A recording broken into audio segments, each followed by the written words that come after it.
ikki nafar qizaloqning buvijonlari Orifiy Gulnora opa Mamatqulovaning biz bugun studiyamizga taklif etganmiz. Assalomu alaykum deymiz Gulnora opa. Xush kelibsiz. Kayfiyatlar yaxshimi? Rahmat.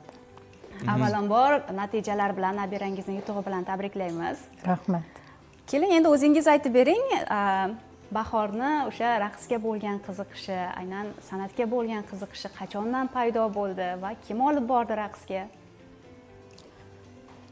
Bundan 2,5-3 yil oldin biza Qo'g'irchoq teatrida raqs to'garagi bor edi.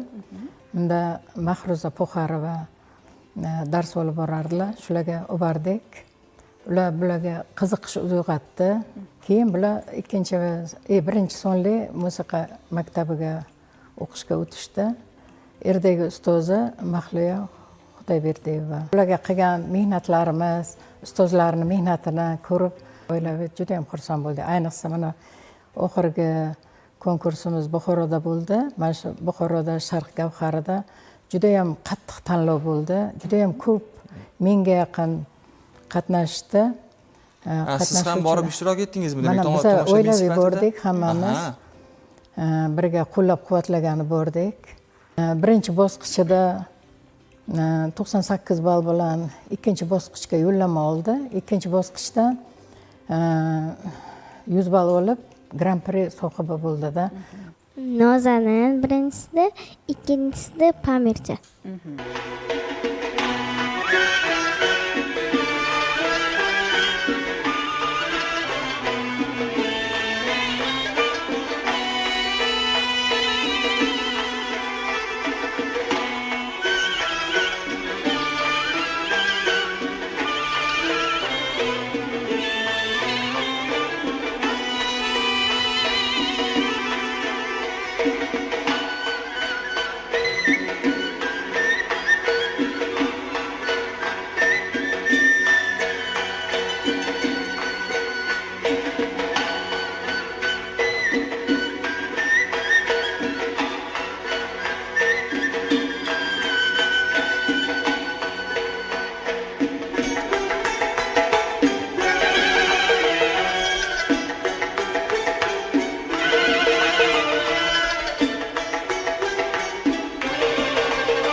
Qoyil maqom. Rahmat. Ajoyib.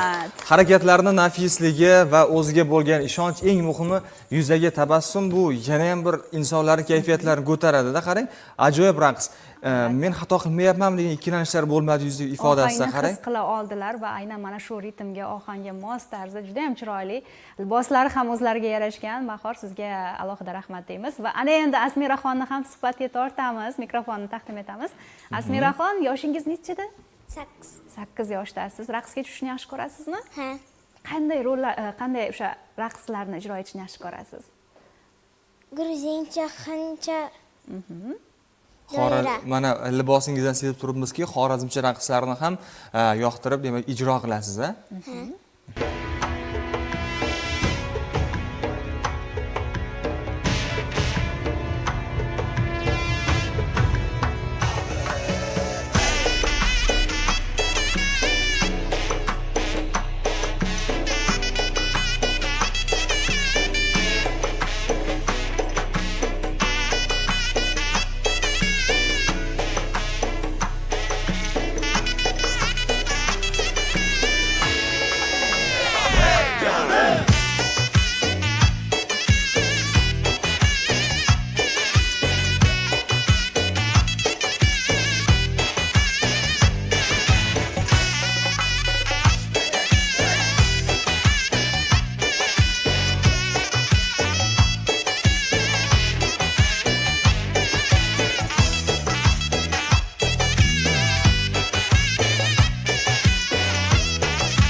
Judayam ajoyib.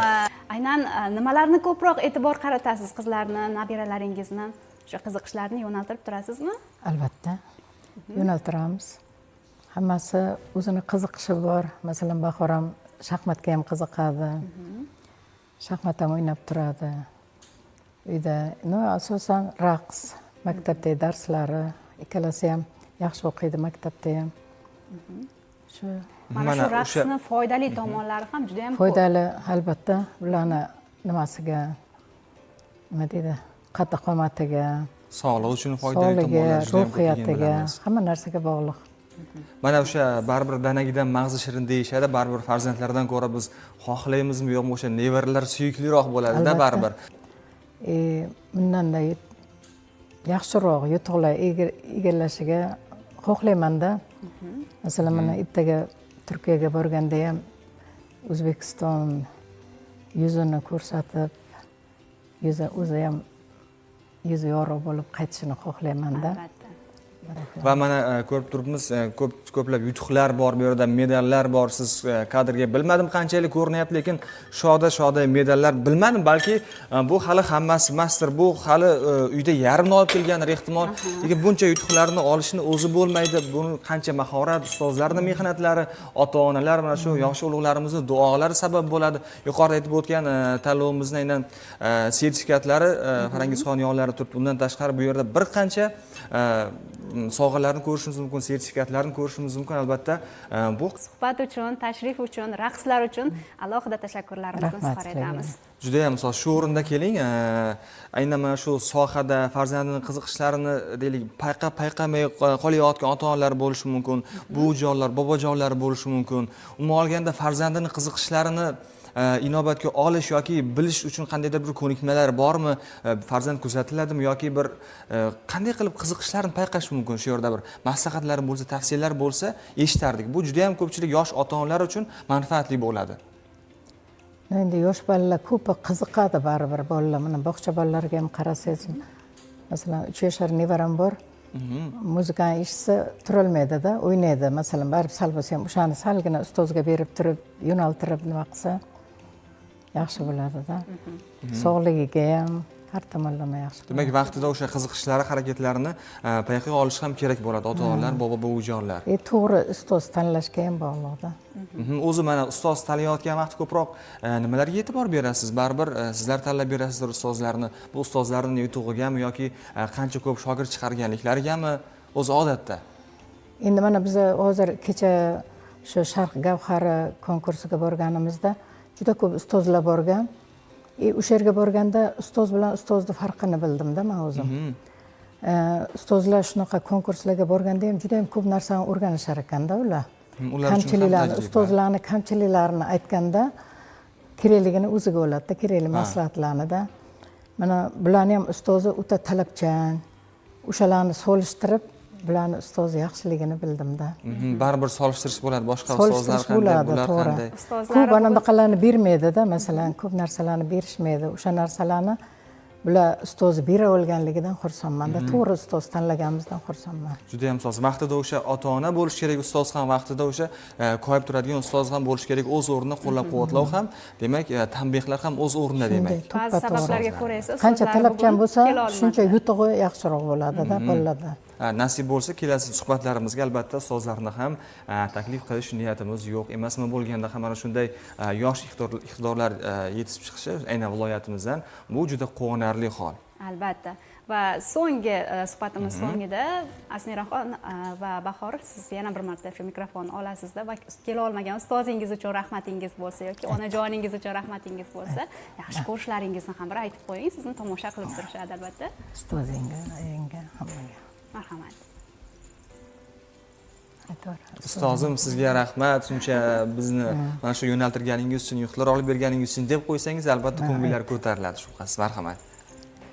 Ustoz rahmat sizga bizga o'rgatgan raqslaringiz uchun, mehnatingiz uchun. Onajoningizning ismlari?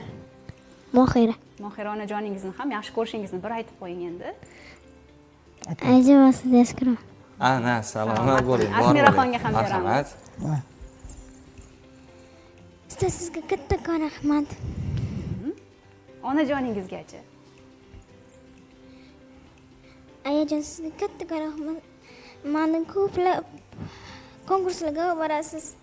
Go'zal qiz, juda ham ajoyib mana hissi bor. Bolajonlar aldashmaydi, bolajonlar aldashmaydi. Chindan ham onajonlarini, yaqinlarini, ustozlarini yaxshi ko'rishadi ular va bu o'sha shogirdni deymizmi, farzandni deymizmi, eng katta yutuqlar hisoblanadi. Mehr qo'yish ota-onaga, ustozlarni ko'rsatmalariga amal qilish.